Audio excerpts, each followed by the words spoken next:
Have you ever walked away from a conversation feeling strangely unsettled, as if something just wasn't right, but you couldn't quite put your finger on why?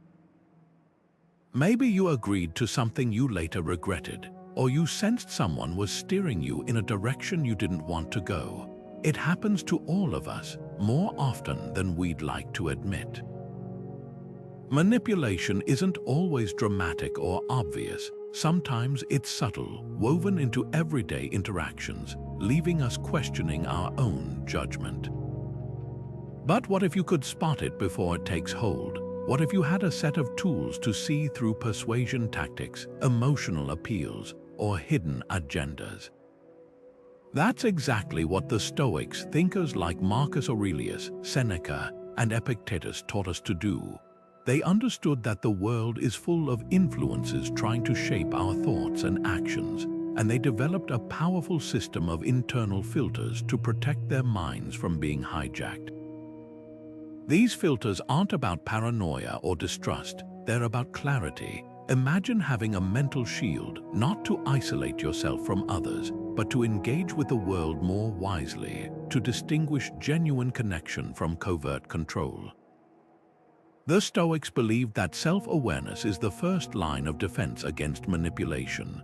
When you know your values, your triggers, and your blind spots, you're far less likely to be swayed by tactics that exploit uncertainty or emotion. And here's the best part, these filters aren't locked away in ancient texts. They're practical, actionable strategies you can start using today. In this video, we're going to explore 25 of these internal filters, tools the Stoics used to detect manipulation before it could take root. These aren't just theories, they're time-tested techniques for staying grounded in your own reasoning, even when others try to cloud it. Whether it's a sales pitch that plays on your fears, a conversation that leaves you feeling guilty without cause, or even your own inner critic twisting reality, these filters will help you cut through the noise. By the end, you'll have a toolkit to navigate interactions with confidence, knowing you're responding from a place of choice, not coercion. So let's dive in, because the less power manipulation has over you, the more power you have to live intentionally. The first and perhaps most powerful filter the Stoics used was something simple yet profound: the pause before reaction. Epictetus put it bluntly when he said, "It's not what happens to you, but how you react to it that matters." Think about that for a moment. How often do we respond instantly to what someone says or does, only to realize later that our reaction played right into their hands? Manipulators thrive on immediacy. They rely on triggering an emotional response, whether it's guilt, fear, or excitement, because once emotions take over, rational thinking takes a backseat. Take a high-pressure sales tactic, for example. A salesperson might say, "This deal expires in the next 10 minutes, and if you walk away now, you'll lose this opportunity forever." That urgency is designed to bypass your critical thinking. But what if, instead of panicking, you paused just a breath, a moment, to ask yourself, "Do I actually need this? Or am I being rushed into a decision?" That tiny gap between stimulus and response is where your power lies. The Stoics called this prosoch attention, the act of stepping back to observe before engaging. This filter isn't just about resisting salespeople. It works in conversations where someone might use guilt to sway you. "If you really cared, you'd do this for me." Or in moments when anger is used to provoke a reaction. The pause lets you detach, even briefly, to ask, is this demand reasonable, or is it manipulation disguised as emotion? Try it yourself. The next time you feel pressured to respond quickly, take 3 seconds. Notice how that space changes the dynamic. Suddenly, you're no longer a puppet reacting to strings. You're the one holding the reins, and here's the key: this pause isn't passive. It's an active choice to reclaim your judgment. The Stoics didn't avoid emotions, they refused to let emotions control them. By inserting that pause, you're not just stopping manipulation in its tracks. You're training yourself to respond from clarity, not coercion. So the next time someone tries to rush you, remember, the most powerful reply often begins with silence. Now let's talk about the second filter, detachment from outcomes. This is where Stoic philosophy shines brightest, especially when it comes to resisting manipulation. Seneca put it simply, we suffer more often in imagination than in reality. What he meant was that our fear of certain outcomes, failure, rejection, loss, often gives others power over us. Think about it. If someone knows you're terrified of a particular result, they can use that fear to pressure you into compliance. Take a workplace scenario, for example. A manager might say, if you don't take on this extra project, don't expect a promotion next year. That's not just a statement, it's leverage. It preys on your desire for career advancement, turning a simple choice into a high-stakes ultimatum. But here's where Stoic indifference comes in. The Stoics didn't mean you shouldn't care about outcomes at all. Instead, they taught that you should care differently, focusing on your effort and integrity, not on results you can't fully control. Imagine responding to that manager with calm clarity. I'll do my best with the time and resources I have, but my worth isn't determined by a single project or a single promotion. That shift in mindset removes the manipulator's grip. Suddenly, their threat holds less weight because you've stopped overvaluing the outcome they're dangling over you. This filter works just as powerfully in personal relationships. Ever had someone say, if you loved me, you'd do this, or you'll regret it if you don't listen to me? Those are emotional hooks designed to make you chase approval or avoid guilt. But when you detach, when you accept that their reaction is their responsibility, not yours, you reclaim your freedom to choose. The key here is recognizing where you've given outcomes too much power. Ask yourself, what am I so afraid of losing that it clouds my judgment? Is it someone's approval? A missed opportunity. The Stoics would say those things were never truly yours to control anyway. By loosening your grip on the results, you tighten your grip on your own agency. And that's how you turn coercion into choice. The third filter in our Stoic toolkit is one that cuts straight to the heart of manipulation, questioning intentions. Marcus Aurelius wrote extensively about this in his Meditations, reminding himself to strip away the story surrounding people's actions and see the core motive beneath. That's not cynicism, it's clarity. The Stoics understood that people rarely act without some form of self-interest, whether conscious or unconscious. The key isn't assuming malice in every interaction, but developing the habit of discernment, peeling back layers to ask, why is this person saying or doing this? What's the underlying driver? Consider two scenarios. In the first, a friend insists on treating you to an expensive dinner, saying, "You deserve this, let me take care of everything." On the surface, it's generous, but what if they later use that favor to pressure you into lending them money or supporting a decision you disagree with? Contrast that with someone who offers help with no strings attached, no subtle reminders of what they've done for you. The difference isn't in the action itself, but in the intention behind it. This filter becomes especially powerful when dealing with flattery or sudden charm. A coworker who's never shown interest in you suddenly showers you with praise before asking for a favor. That's a red flag. The Stoics would call this prosochagen, that same attentive pause, but applied to motives. Before accepting or rejecting an offer, ask yourself, is this person aligning with my values, or are they aligning my emotions with their agenda? To practice this, try a simple journaling exercise. Reflect on 3 recent interactions, one professional, one personal, one with a stranger. For each, write down what was said or done, then ask, what might this person have gained from that exchange? Did they seek control, validation, or reciprocity? You're not accusing anyone, you're training your mind to spot patterns. Over time, you'll notice how often generosity comes with invisible strings, or how urgency masks weak arguments. Marcus Aurelius had a phrase for this: the onion has many layers. He meant that truth often hides beneath surface appearances. By questioning intentions, you're not building walls, you're sharpening your vision. And when you see clearly, no one can manipulate what you choose to value. The fourth filter in our Stoic defense against manipulation is perhaps the most liberating: the dichotomy of control. Epictetus laid the foundation for this when he wrote, "Some things are within our power while others are not." At first glance, that might sound obvious, but think about how often we exhaust ourselves trying to control the uncontrollable: other people's opinions, external events, even the past. Manipulators exploit this confusion. They convince us that things beyond our control, like their approval or a particular outcome, are not just important but essential to our happiness. Here's how it works in practice. Imagine a partner who says, "If you really loved me, you'd change your career."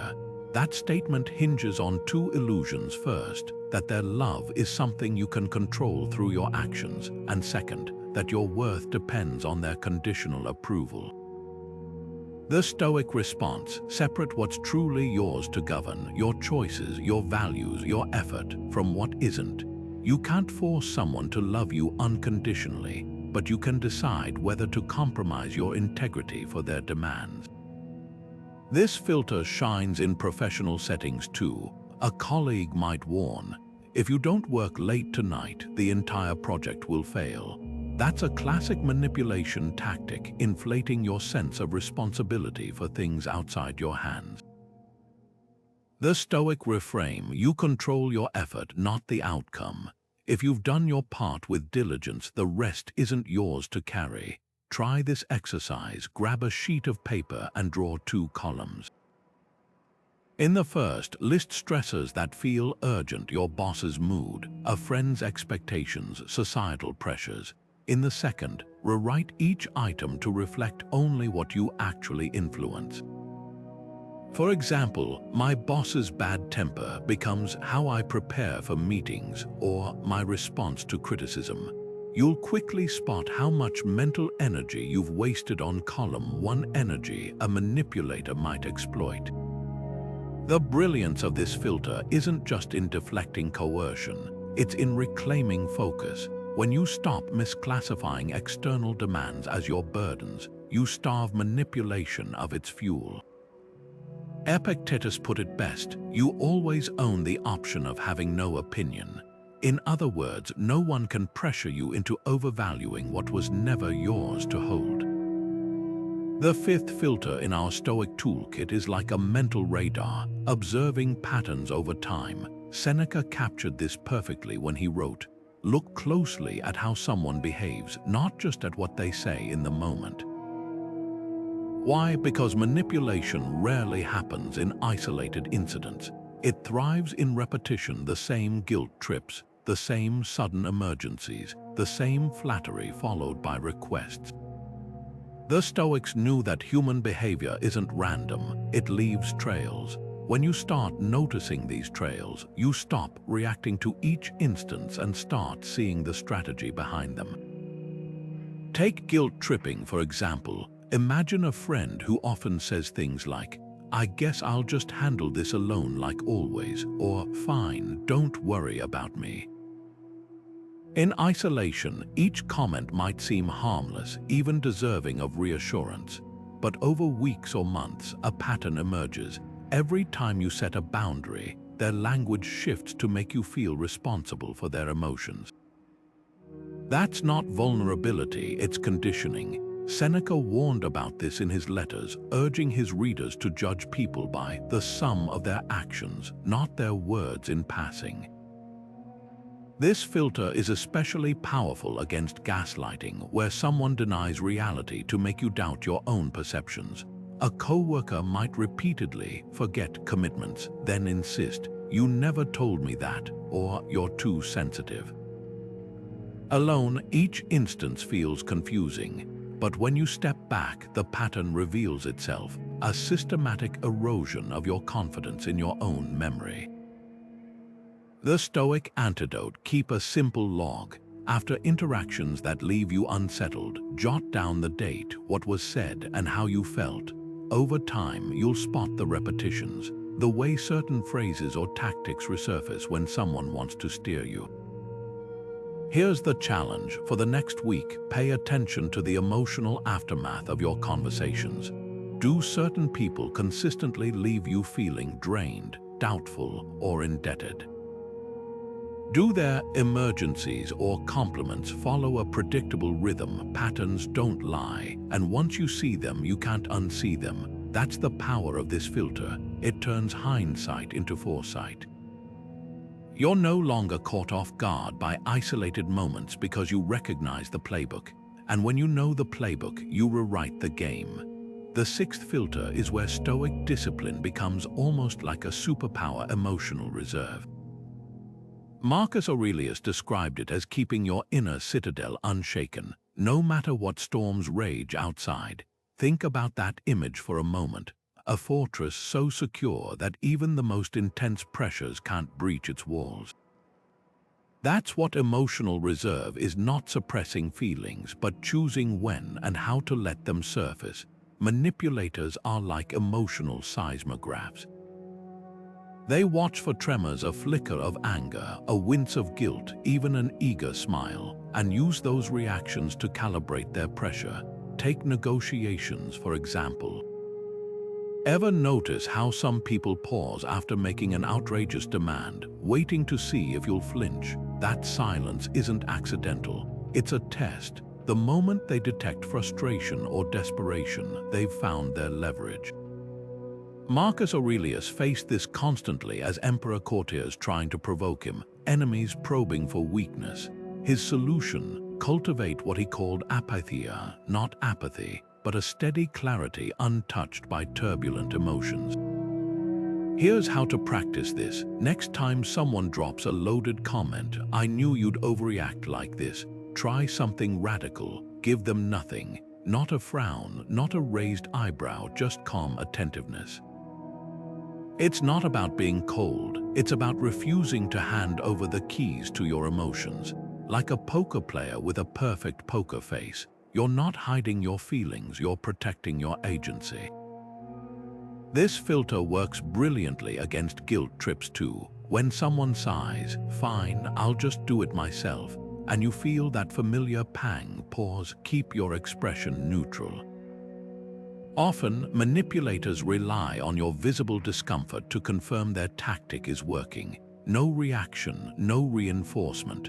Over time, they'll either adjust their approach or reveal their true priorities. The Stoics weren't advocating emotional numbness. They were teaching emotional sovereignty, the right to decide which feelings deserve your energy. Start small. Practice in low-stakes interactions: a rude cashier, a backhanded compliment. Notice how much power you reclaim when your emotions stop being someone else's steering wheel.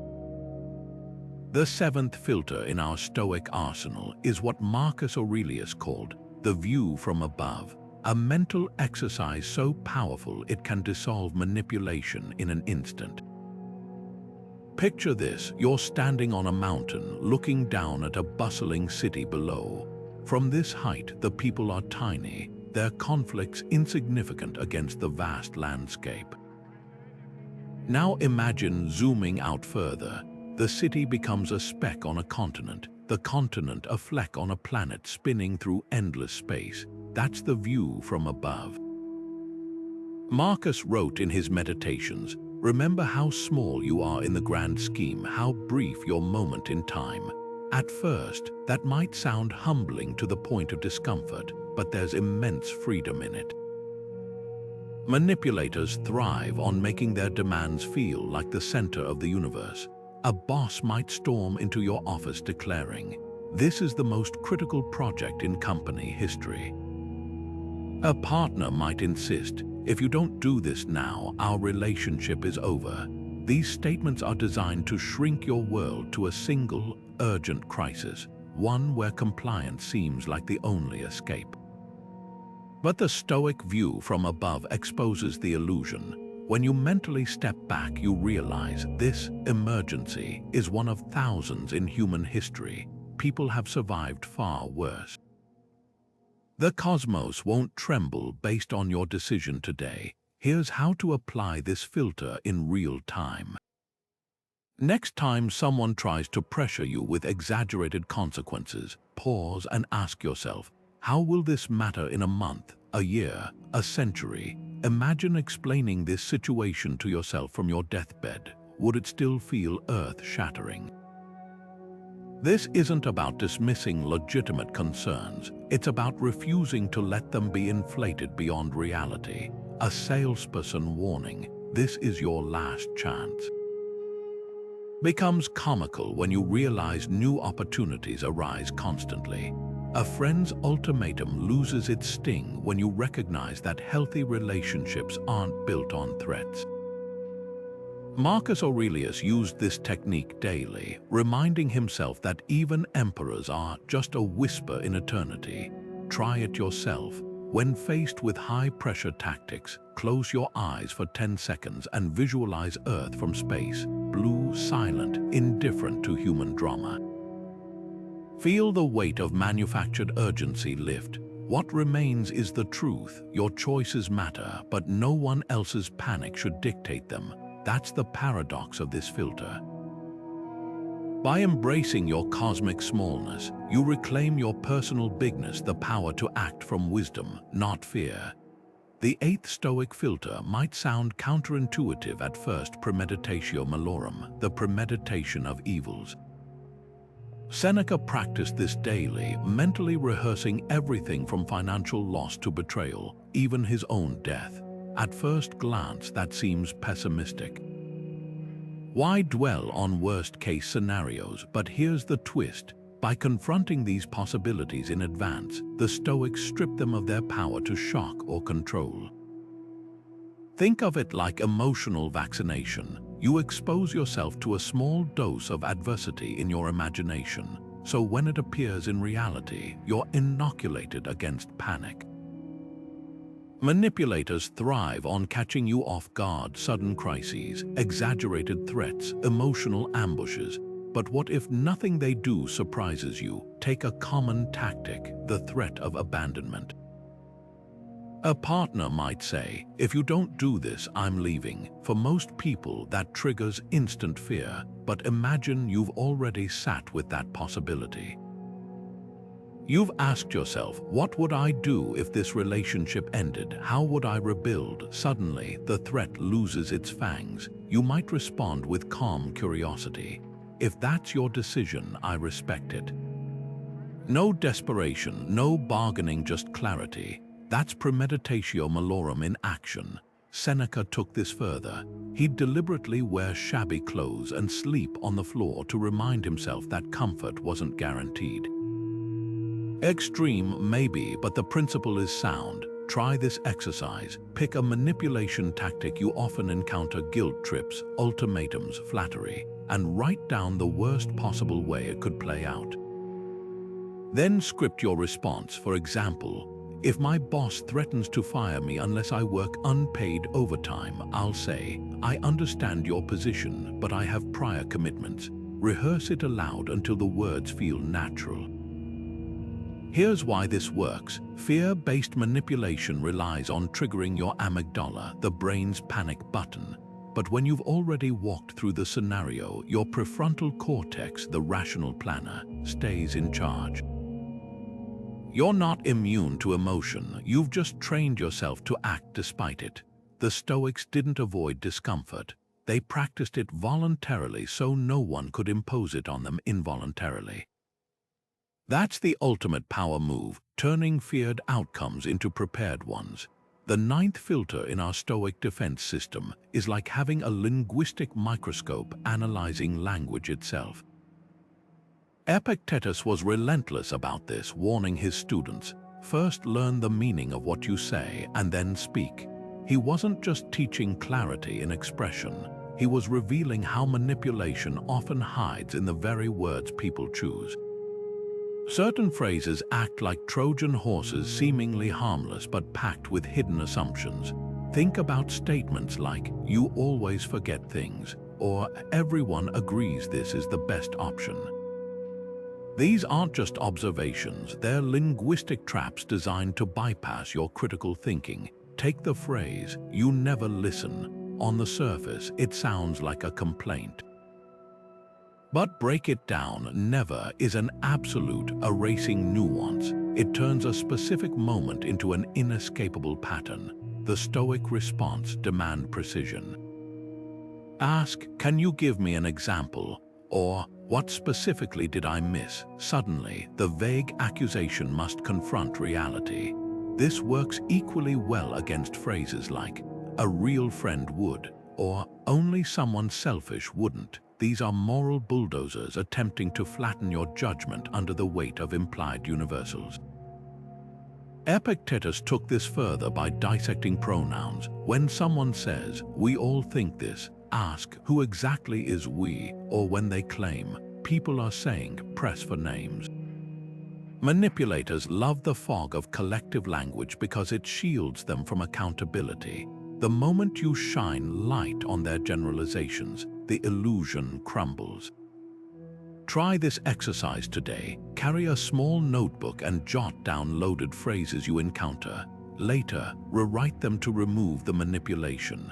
Your overreacting becomes, "I feel uncomfortable with your response." Nobody would blame you becomes, "I personally support this decision." Notice how the rewritten versions lack the emotional hooks. That's the power of linguistic hygiene. It forces honesty to replace coercion.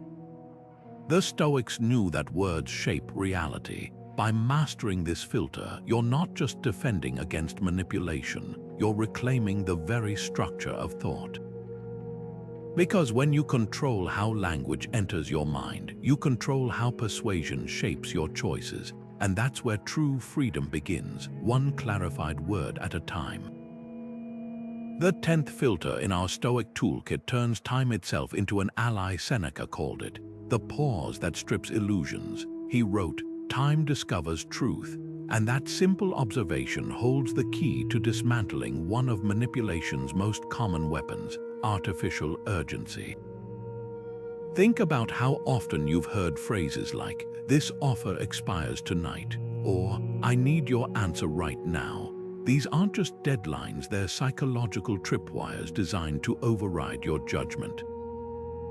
The Stoics recognize that haste is the enemy of wisdom. When you're rushed, you don't think clearly, you react, and reactions are exactly what manipulators want to harvest.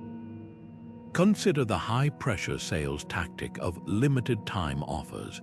The moment someone says, "This price is only good for the next hour," your brain shifts into scarcity mode.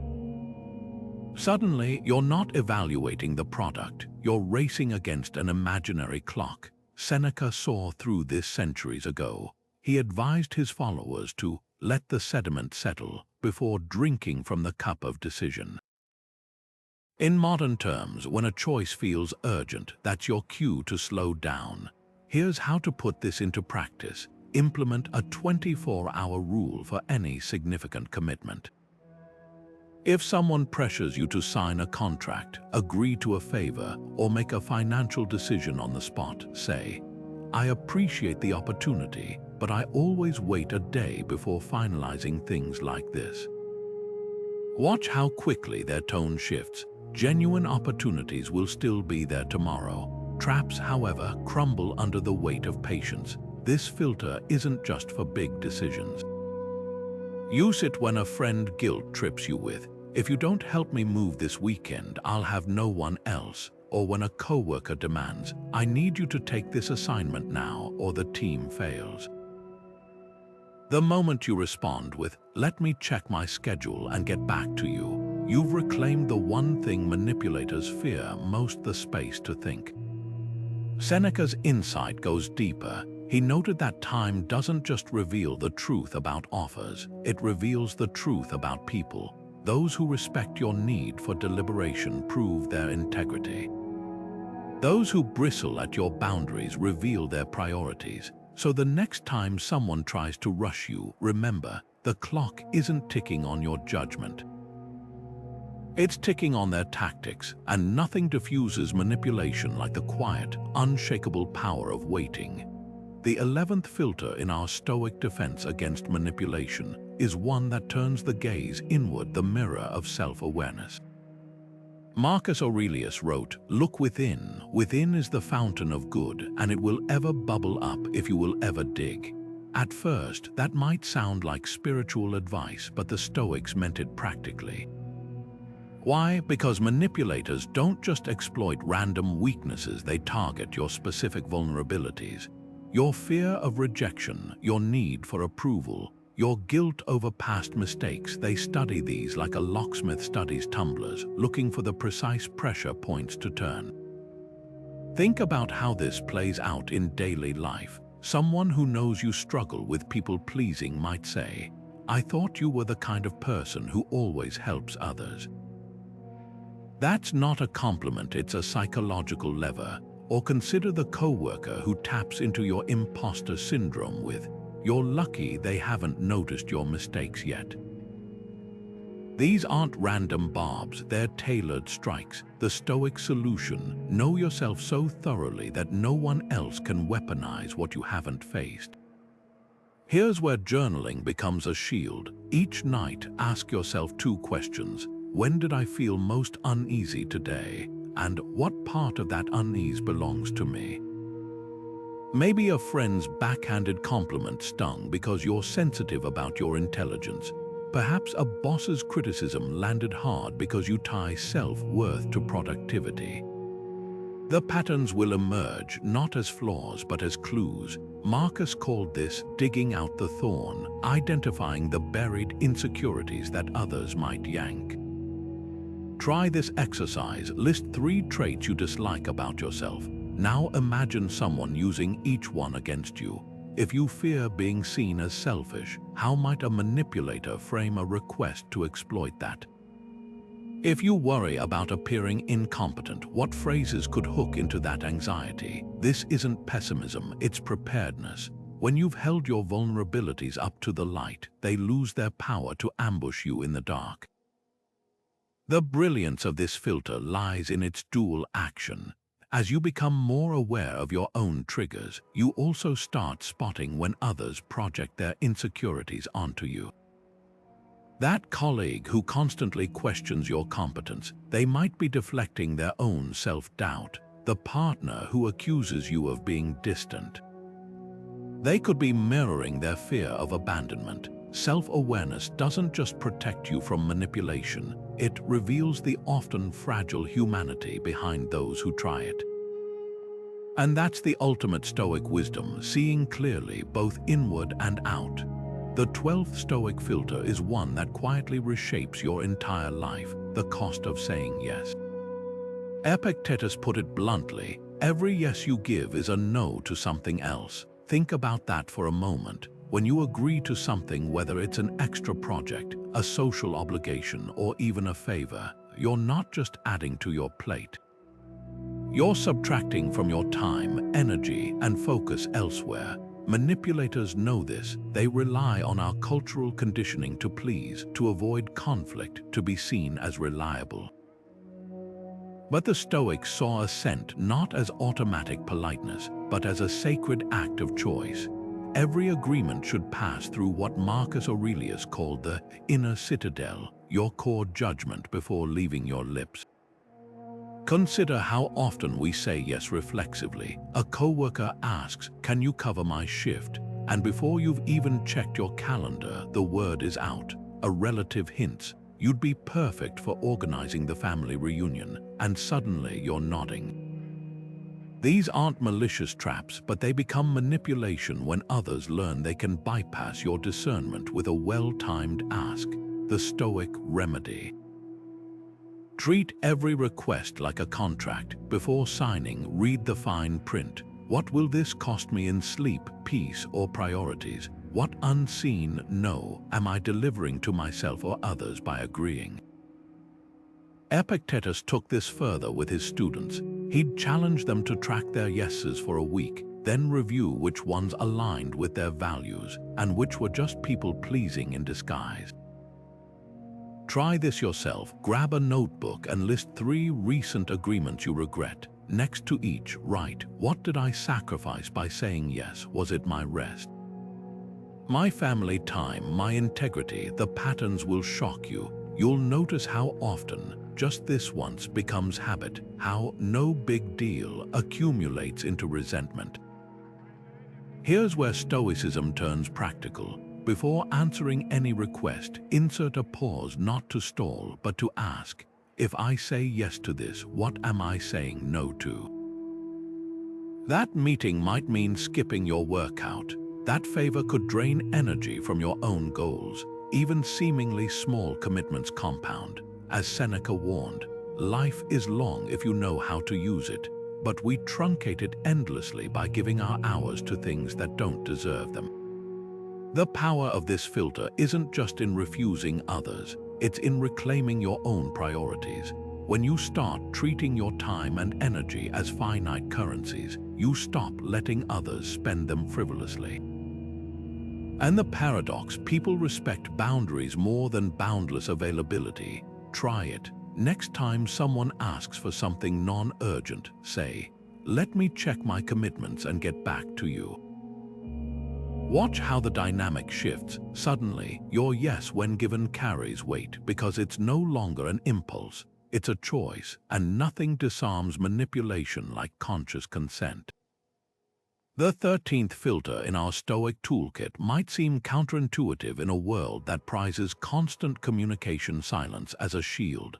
Seneca captured this perfectly when he wrote, sometimes even to live is an act of courage. At first glance, that might sound unrelated, but consider what he meant. Endurance itself is a form of strength, and silence is endurance in action. The choice not to engage, not to justify, not to take the bait. Manipulators feed on reaction. They poke, prod, and provoke because they know most people can't resist defending, explaining, or retaliating. But what if you gave them nothing? Not hostility, not compliance, just quiet. Picture this. A coworker makes a snide remark about your presentation in front of the team. The room tenses, waiting for your response. Instead of firing back or awkwardly laughing it off, you simply meet their gaze calm, unflinching, and let the silence linger. No anger, no defensiveness, just a void where they expected friction. Seneca called this the reply that needs no words. In that pause, something remarkable happens. The manipulator's power dissipates because their tactic, creating a spectacle, has nowhere to land. Their words hang in the air, exposed for what they are, noise. This filter isn't about stonewalling or passive aggression. It's about reclaiming the space between stimulus and response.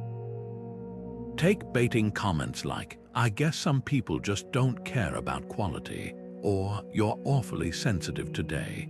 These are verbal hooks designed to pull you into a fruitless debate or emotional spiral. The moment you engage on their terms, you've stepped onto their battlefield. Silence, though, that's neutral territory. It forces them to sit with the weight of their own words while you remain untouchable. Here's how to practice this. Next time someone lobs a provocative remark, count to 5 in your head before responding, or don't respond at all. Notice how discomfort shifts. Often, the other person will rush to fill the silence, backtracking or revealing their true intent. A partner's guilt-tripping, fine, do whatever you want, might crumble into, wait, I didn't mean it like that, when met with quiet steadiness. That's the power of this filter. It turns their words into a mirror, reflecting their motives back at them. Seneca took this further by practicing strategic mutism, whole days where he spoke only when necessary. You don't need to go that far, but try this exercise. For one conversation today, listen twice as much as you speak. When tempted to react defensively, pause and ask yourself, will responding elevate this or entangle me? Silence isn't weakness, It's the ultimate assertion of boundaries, proof that your attention, like your energy, is yours to give, not theirs to take. The 14th Stoic filter cuts straight to the heart of how manipulation works, the deliberate confusion between facts and interpretations. Marcus Aurelius wrote, "Everything we hear is an opinion, not a fact. Everything we see is a perspective, not the truth." That distinction might seem obvious in theory, but in practice, it's where most psychological traps are set. Manipulators excel at weaving narratives around raw events, dressing up their interpretations as indisputable realities. They'll say things like, "You were rude to me," instead of stating the observable fact, "You didn't return my text for 2 days." One is a subjective claim, the other is a neutral starting point for conversation.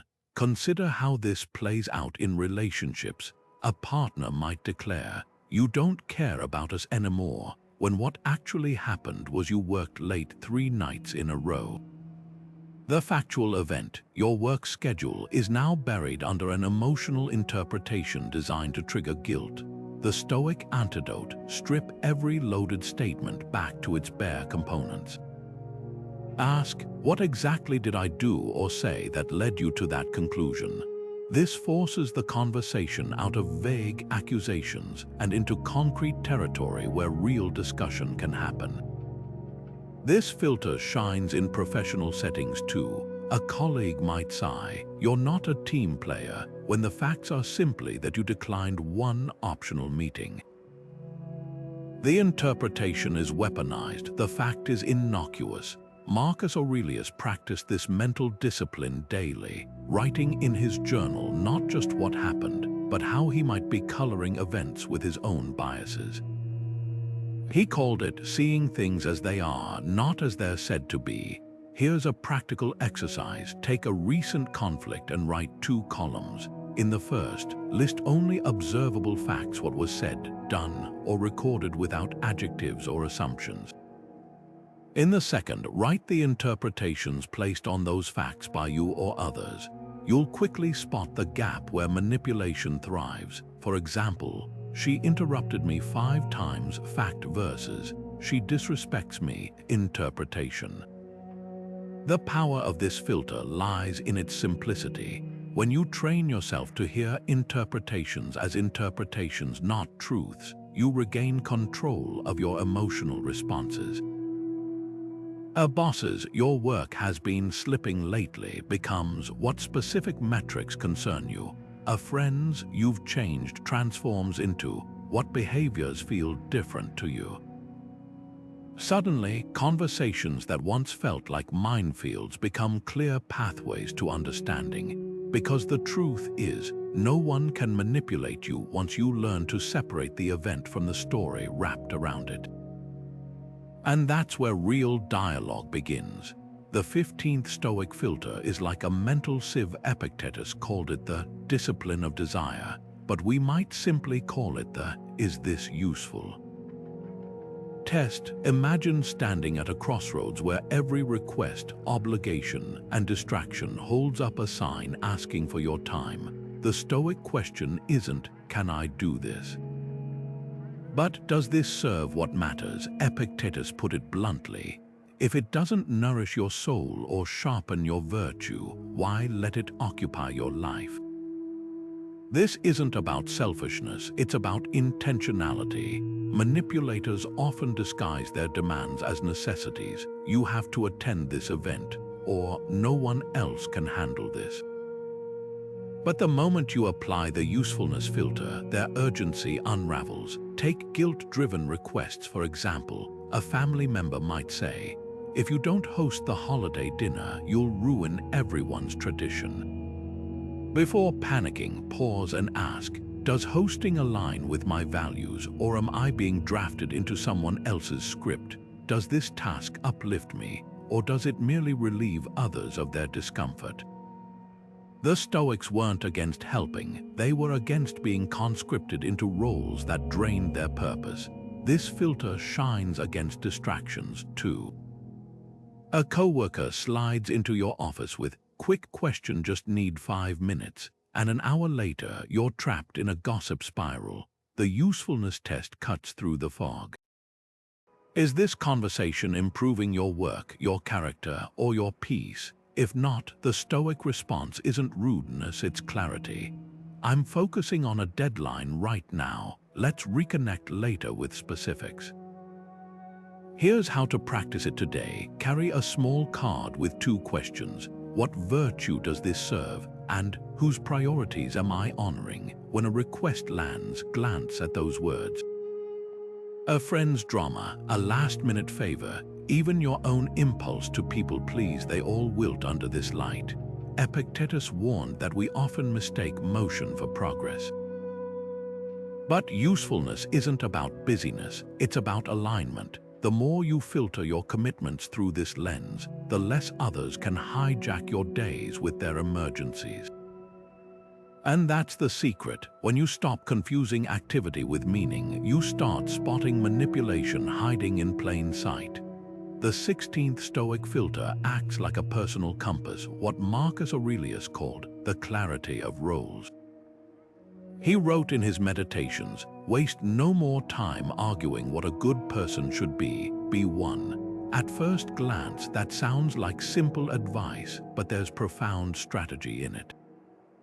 The Stoics believed that confusion about our true roles, what we owe to ourselves versus what others demand of us, is where manipulation takes root.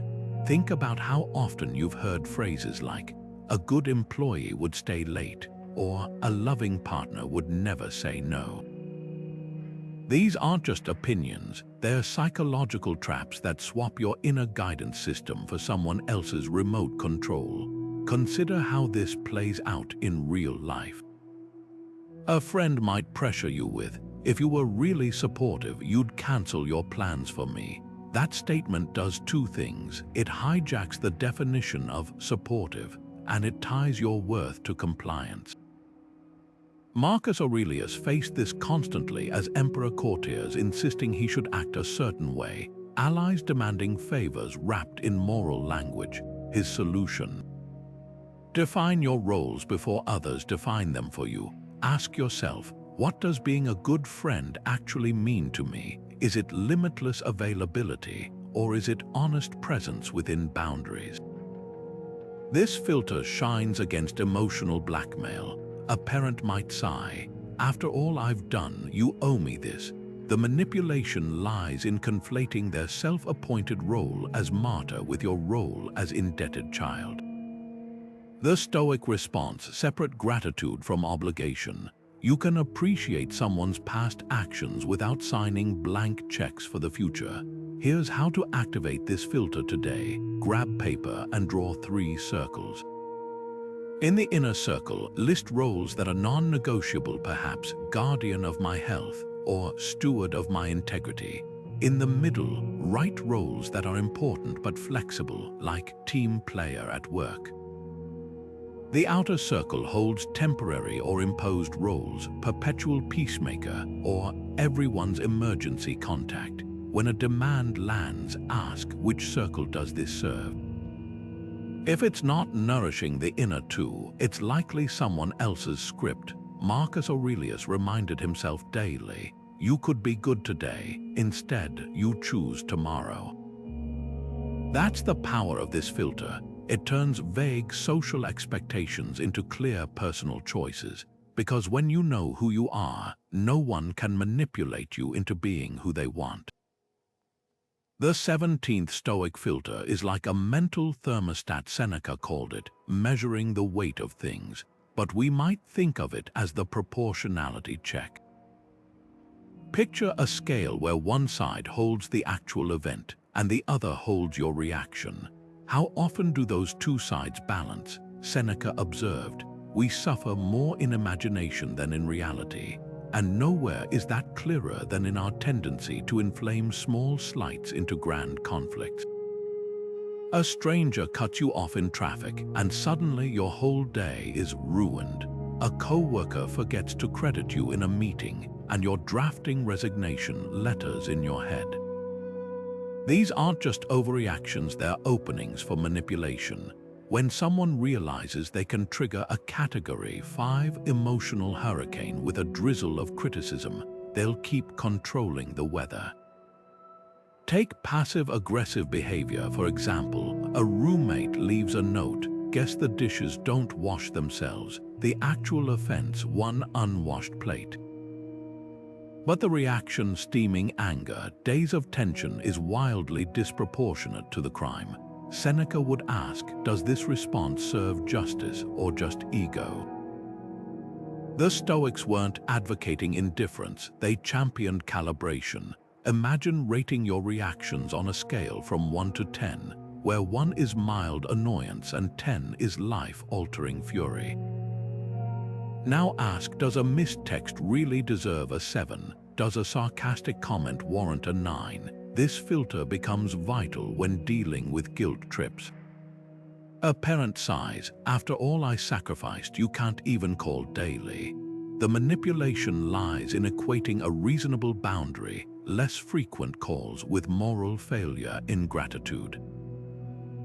The Stoic response, downshift the drama. "I hear you're hurt and that matters, but let's separate frequency from love. I can care deeply without being on call." Try this exercise today. Replay a recent conflict, but assign 2 numbers: 1 for the objective event, a 3 for "boss criticized my report," and 1 for your emotional response, an 8 for "I'm a fraud who'll get fired." That gap between 3 and 8, that's where manipulation breeds. Close it, and you reclaim the power to respond rather than erupt. Because proportionality isn't just about keeping calm, it's about refusing to let others turn your volume up when they want a louder reaction. The 18th Stoic filter cuts through the fog of obligation with one piercing question: who benefits? Epictetus put it plainly, "What is good for the hive is good for the bee." At first glance, that sounds like simple collectivism, but look closer. The Stoics weren't advocating blind sacrifice. They were mapping the geometry of healthy relationships. Mutual benefit isn't just ideal, it's the hallmark of genuine connection. Manipulators, however, twist this principle.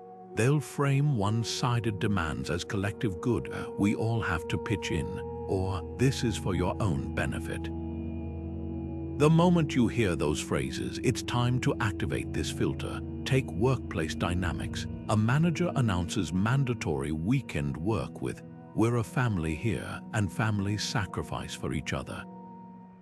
But who's really sacrificing? The employees lose personal time. The company gains productivity. That's not mutual, that's conscription in disguise. Epictetus would ask, does this arrangement strengthen both parties, or does it exploit the weaker? Healthy family cultures don't demand unpaid overtime. They offer flexibility in return for dedication. This lens reveals manipulation in friendships too. A friend constantly leans on you for rides, favors, or emotional labor, insisting, "That's what friends do," yet when you need support, they're mysteriously unavailable. The Stoics called this asymmetrical reciprocity, a relationship where giving flows one direction. Try this exercise. List 3 recent favors you've done and 3 you've received. If the scales tip sharply, someone's benefiting more than they're contributing. Epictetus took this further with his students. He'd have them analyze requests by asking, if roles were reversed, would this person do the same? If the answer's no, you're not in a partnership, you're in service. That doesn't mean keeping score obsessively, but noticing when we language camouflages me agendas. Here's the litmus test. When both parties gain, the energy feels light. When one profits at the other's expense, the air thickens with resentment. Next time someone frames a demand as mutual, pause. Ask yourself, who's replenished in this exchange and who's drained? Because the Stoics knew a truth we often forget. The healthiest relationships aren't measured by what we give up, but by what grows in the space between us. The 19th Stoic filter is like an internal alarm system, what Marcus Aurelius called the compass of integrity. He wrote in his meditations, "Waste no more time arguing what a good person should be." B1. At first glance, that might sound like moral posturing, but the Stoics meant it practically. Integrity isn't just about doing the right thing when others are watching. It's about recognizing the moments when your own values are being quietly sidelined. Think about how manipulation often works. It doesn't ask you to betray yourself outright. It nudges you towards small compromises, just this once, or no one will know. That's why Marcus framed integrity as a sensory skill. When your gut tightens at a request, when a yes sticks in your throat, that's not anxiety, it's your honor signaling danger. Take workplace ethics, for example. A supervisor suggests fudging numbers on a report, framing it as helping the team hit targets. The compromise seems minor, just rounding up a few figures. But the Stoics would call that moment critical. It's not about the act itself, it's about the precedent it sets. Every time you override your integrity, you dull that internal alarm. Marcus called this the slippery slope of concession. The way small surrenders pave the path for larger ones. This filter shines in personal relationships too.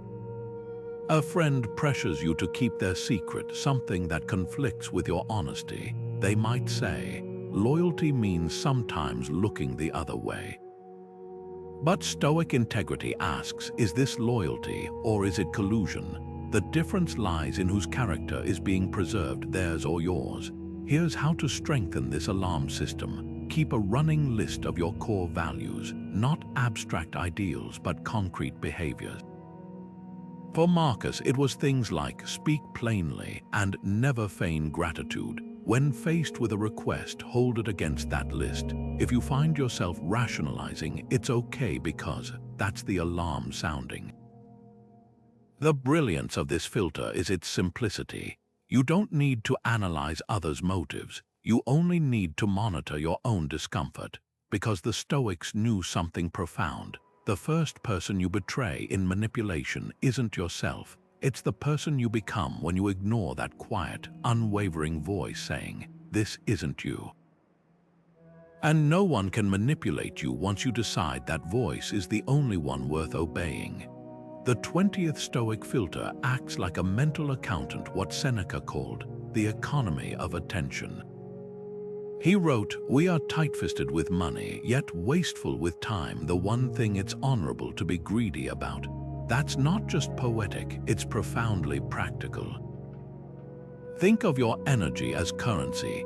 Every interaction, every demand, every obligation is a withdrawal or deposit. Manipulators, their energy bankrupts, constantly overdrawing your account with crises, complaints, or trivial dramas. The Stoics weren't against generosity, they were against leakage, the slow drain of attention on things that neither nourish nor elevate. Picture this: a coworker stops by your desk daily to vent about office politics. Each quick chat costs you 20 minutes of focus, leaving you mentally depleted for your own priorities. Seneca would call this paying gold for pebbles, trading precious focus for worthless noise. The solution isn't coldness, it's conservation. Like a shrewd investor, you start asking, what's the return on this energy expenditure? Does this conversation sharpen my mind or dilute it? This filter exposes guilt-driven obligations too. A relative insists you attend every family gathering, framing absence as betrayal, but track the aftermath. Do you leave these events energized or exhausted? The Stoics distinguished between duty and depletion. Honoring commitments matters, but not when it means chronically overdrawing your reserves. Try Seneca's exercise. For 1 week, carry a small notebook and label interactions as green energy giving, yellow neutral, or red energy draining. You'll spot patterns fast. Certain people or topics consistently deplete you, while others replenish. That friend who always turns conversations into competitions. Red, the colleague who shares insights without drama. Green, here's where Stoicism becomes revolutionary. most people blame their exhaustion on busyness. The Stoics pinpointed the real culprit: misallocated attention. When you stop financing trivialities with your mental reserves, you bankrupt the manipulators who rely on your unpaid emotional labor. Because energy, unlike time, is renewable, but only if you stop hemorrhaging it on demand. Seneca's advice: guard your mind as fiercely as your purse. Because no one can manipulate what you refuse to spend. The deeper lesson: energy isn't just something you have, it's something you owe to your purpose. Every yes to distraction is a no to your potential. So the next time someone tries to withdraw your focus without fair exchange, remember, your attention is the last currency you control. Spend it where it grows. The 21st Stoic filter is what we might call the ego bait detector, a way to spot when praise isn't encouragement but a hook. Epictetus put it bluntly: if someone told you that someone was speaking ill of you, would you rush to defend yourself? Then why do you rush to accept praise? That question cuts to the core of how flattery works. It's not about lifting you up, it's about creating a dependency. Think about the last time someone showered you with compliments before asking for a favor. "You're so much better at this than anyone else," they might say, or "I knew you'd be the one who could handle it." On the surface, it feels good, but beneath the shine, there's often a transaction, their admiration in exchange for your compliance. Consider how this plays out in the workplace. A manager might say, "You're our star performer. We're counting on you to take this impossible project." The praise is genuine, but the subtext is clear. Your worth is now tied to saying yes. The Stoic response: appreciate the recognition, but separate it from the ask. "Thank you, let's discuss what resources I'll need to meet those expectations." That subtle shift forces the conversation back to reality, where admiration isn't a down payment on exploitation. This filter becomes even more critical in personal relationships. Ever had a friend gush over your generosity right before borrowing money? Or a romantic partner suddenly highlight your patience just as they're about to push a boundary? These aren't accidents, they're calculated moves, testing whether your need for approval outweighs your judgment. The Stoics called this the vanity trap. The moment you start craving compliments like currency, you've already handed over the keys to your autonomy. Here's how to practice detachment from ego bait. Next time you receive effusive praise, pause and ask yourself two questions. First, is this attached to a request? Second, would I still feel valued if the compliment stopped? If the answers make you uneasy, you've likely spotted manipulation in disguise. Epictetus advised his students to treat praise like background noise: acknowledge it, but don't dance to its rhythm. The real power of this filter lies in its inversion. Once you stop seeking validation externally, no one can dangle it as a reward for compliance. Because the truth is, the less you need to be called a hero, the more freely you can choose when to be one. The 22nd Stoic filter serves as a truth serum for human behavior, what Marcus Aurelius called the alignment of lips and life. He wrote in his Meditations, "What's not good for the hive is not good for the bee," but his sharpest warning was reserved for hypocrisy. Avoid like the plague the person who preaches one thing and practices another. That's not just moralizing, it's tactical defense. The Stoics understood that inconsistency between words and actions is the red flag waving over manipulation. Think about how often we're swayed by grand promises or passionate declarations, only to later realize the speaker's history tells a different story. Whether it's a politician's empty slogans, a partner's fleeting apologies, or a salesperson's too good to pay true guarantees, the gap between what's said and what's done is where deceit breeds. Take love bombing in relationships, a classic manipulative pattern. Someone showers you with affection, future plans, and declarations of devotion early on, yet their past is littered with short-lived flings and burned bridges. The Stoic response: ignore the fireworks, study the trail. Marcus Aurelius advised keeping a running tally of people's actions versus their words. When someone says, "I've changed," ask, where's the evidence? Change isn't announced, it's demonstrated through sustained behavior. This filter shines in professional settings too. A colleague might promise, "I'll definitely support your proposal." But if their track record shows they've never once spoken up in meetings, trust the pattern, not the pledge. The Stoics called this the ledger of deeds, a mental record where actions always outweigh assertions. Here's how to apply the consistency test. When someone makes a claim, mentally flip through 3 past instances where they've had the chance to act on similar principles. Did their behavior align? A friend who claims to value honesty but gossips relentlessly fails the test. A boss who preaches work-life balance but emails at midnight undermines their own rhetoric. The power of this filter lies in its simplicity. You don't need to accuse or confront, just observe the disconnect. As Marcus noted, the fruit tells the truth about the tree. People might manipulate with words, but their actions confess. And once you start listening to those confessions, no performance can deceive you. The 23rd Stoic filter is like a surgeon's scalpel for the mind, what Seneca called the dissection of fear. He wrote, "We suffer more in imagination than in reality, and nowhere is that truer than in the shadows our anxieties cast." Think about the last time you hesitated to set a boundary, ask for a raise, or walk away from a toxic situation. What held you back? Often, it's not the actual risk but the horror stories we spin in our heads, the catastrophic what-ifs that feel like prophecies. Manipulators know this. They don't just exploit existing fears, they plant new ones, watering them with phrases like, "You'll regret this," or "No one else will tolerate you." The Stoic antidote: bring those fears into the light and autopsy them. Take relationship threats, for example. A partner might warn, "If you leave, you'll die alone."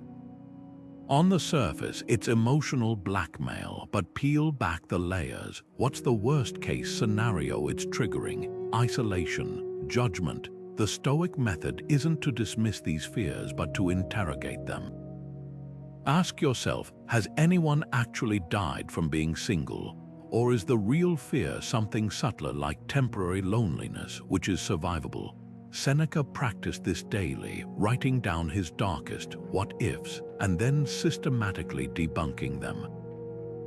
"If I lose my wealth," he'd reason, "I still have my ability to reason. If I'm exiled, I'll adapt." This filter shines against media scare tactics too.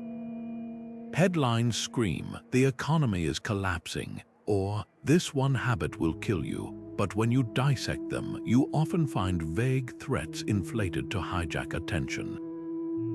The Stoic response: demand evidence. How many times has this prediction come true before? What's the actual statistical risk? Fear melts under the heat of scrutiny. Here's how to practice fear dissection today. Grab a sheet of paper and divide it into 3 columns. In the first, write a current fear. Perhaps, "If I speak up at work, I'll be fired." In the middle, list the worst possible outcome. "My boss humiliates me, and I lose my income." Now, the third column is where Stoic logic kicks in. Rate the realistic odds of that outcome, not the feeling, but the facts. Then write your survival plan. "I'd update my resume, tap my network, and cut expenses temporarily." Suddenly, the monster under the bed has blueprints and a budget. Seneca's genius was recognizing that fear collapses when examined.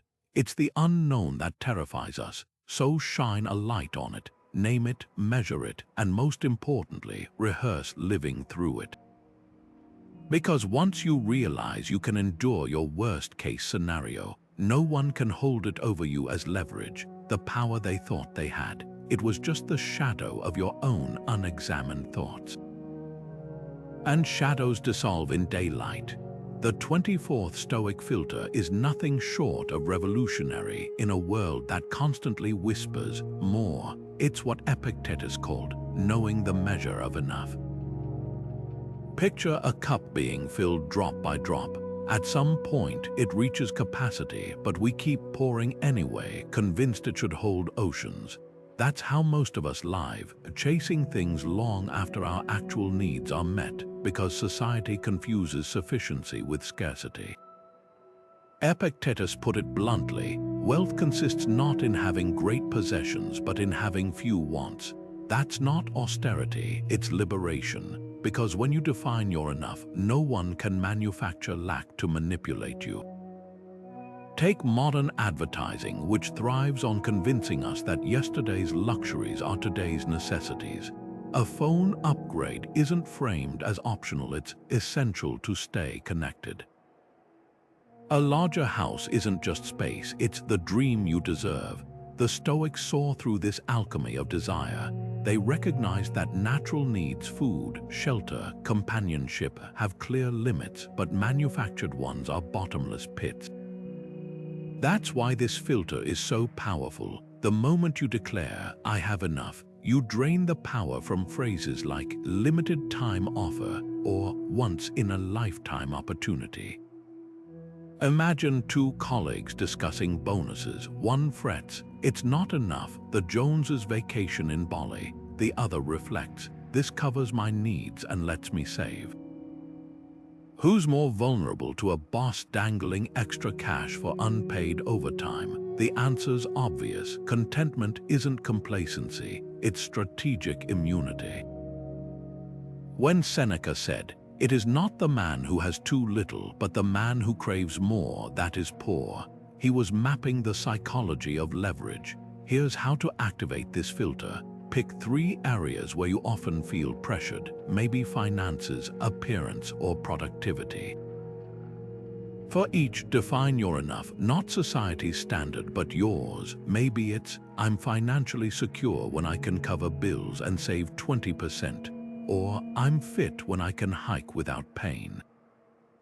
Write these thresholds down. Now notice how often external voices try to redraw those lines.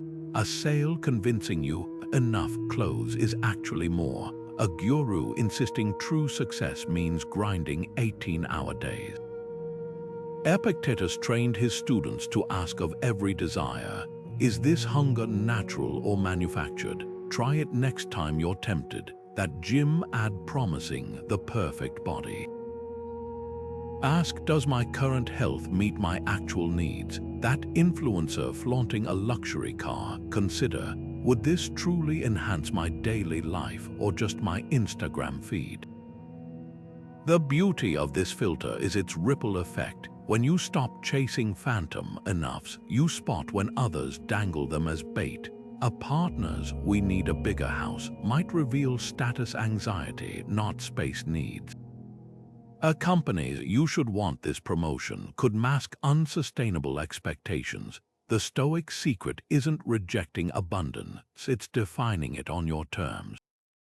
Because once you know your cup's true capacity, no one can convince you it's perpetually half empty. And that's the ultimate defense. When your enough is enough, their scarcity scripts lose all power. The 25th and final Stoic filter might just be the most transformative, what we'll call the legacy lens. Marcus Aurelius captured its essence when he wrote, "Waste no more time arguing what a good man should be. Be one." At first glance, that sounds like a call to virtue, but look deeper. It's actually a razor-sharp tool for cutting through manipulation's greatest illusion, that short-term gains are worth long-term costs. Think about how often we're tempted to cut corners, please the wrong people, or silence our integrity for momentary peace. The legacy filter asks one piercing question: how will this choice echo in the story of your life? Picture this common scenario. A coworker suggests fudging data to make quarterly numbers look better. "It's just this once," they say. "Everyone does it."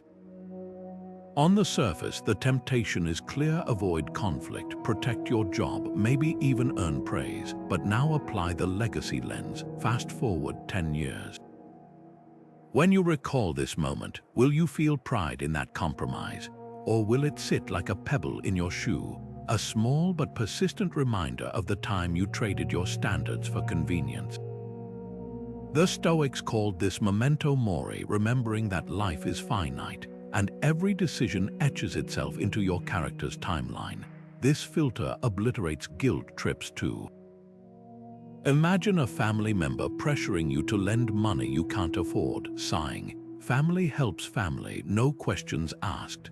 The legacy question isn't about their approval today, it's about your self-respect tomorrow. Will future you look back grateful for the boundary or resentful of the depletion? Marcus Aurelius kept a journal not just to reflect on his days, but to account for them, to hold himself to the standard of a man he'd want to remember.